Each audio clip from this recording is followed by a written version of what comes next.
Polish Foreign Minister Radoslaw Sikorski said that a new arms race could lead to the fall of Vladimir Putin's regime, just as happened with the Soviet Union.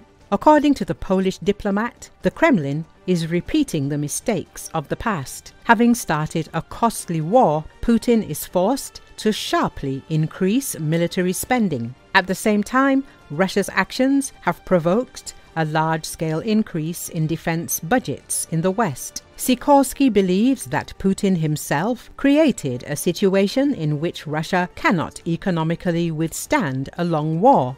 Let us recall that Radoslaw Sikorski stated that when US President Donald Trump admits that Russian dictator Putin is playing unfairly, manipulating the situation, and introduces tough sanctions against the Russian Federation, the EU's response will be no worse. Russian Foreign Minister Sergei Lavrov says that results of NATO countries hiking military budgets will be catastrophic and lead to the bloc's collapse. His remarks mirrored Polish Foreign Minister Radoslaw Sikorski's earlier suggestion that a boost in Moscow's defense spending could trigger the fall of the government. At NATO's most recent summit last month in The Hague, member states committed to spending 5% of GDP on the military, a significant rise from the previous 2% target. Poland backed the hike, arguing that failing to achieve the new benchmark as soon as possible would pose a threat to the bloc, considering the ongoing Ukraine conflict. Meanwhile, speaking to the press at the Collective Security Treaty Organization Foreign Ministers' Council in Kyrgyzstan, Sergei Lavrov took issue with Sikorski's characterization, countering, "Perhaps he foresees being such a prophet that this catastrophic, in my view, increase in NATO's countries' budgets will also lead to the organization's collapse." Lavrov also said that Russia plans to reduce its military spending, which now accounts for 6.3% of GDP, and be guided by common sense, but not made-up threats like NATO member states, including Sikorski. The 5% of GDP target faced opposition from some NATO members. Slovak Prime Minister Robert Fico said his country could not allocate 1/5 of its state budget to defense, while Spanish Prime Minister Pedro Sanchez called the goal not only unreasonable but also counterproductive.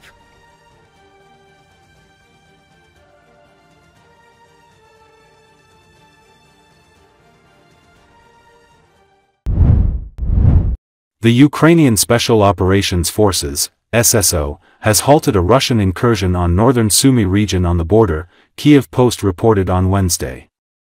During the operation carried out by the 6th Ranger Regiment of the Special Operations Forces, a Russian reconnaissance group was ambushed in the direction of North Slobozansky in the region.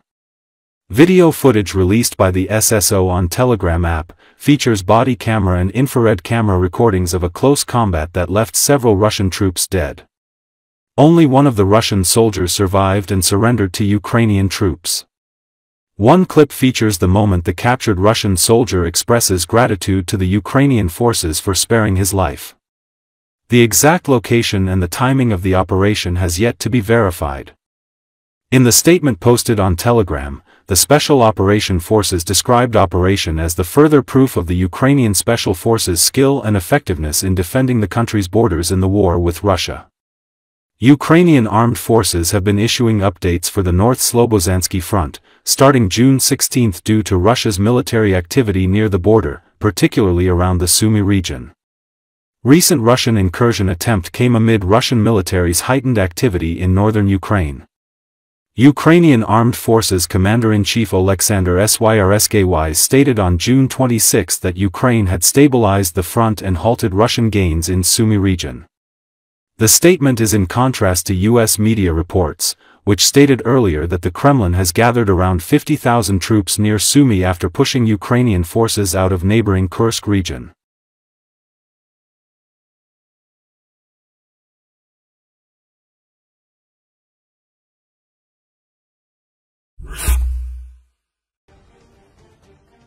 Scouts of the 225th Separate Assault Regiment of Ukraine destroyed the occupiers who were advancing in the direction of Sumy.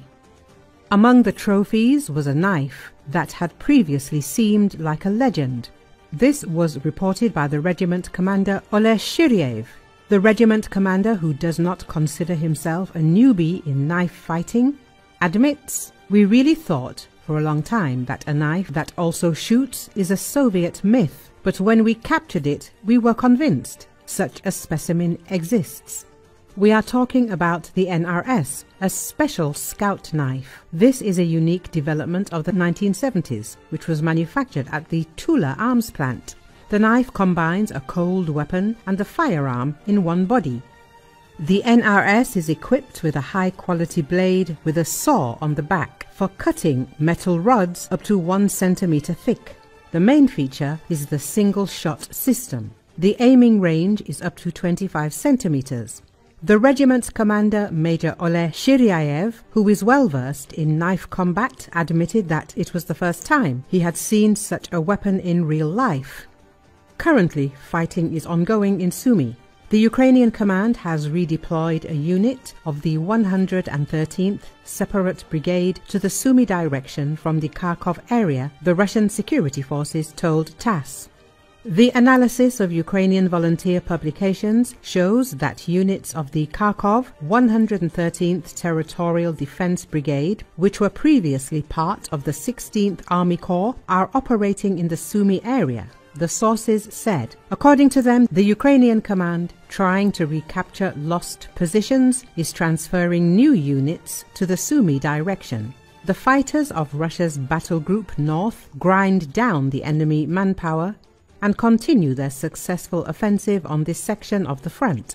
The sources added, Ukraine has halted Russia's advance in Sumy Oblast, stabilizing the front line and blunting the momentum of Moscow's summer offensive.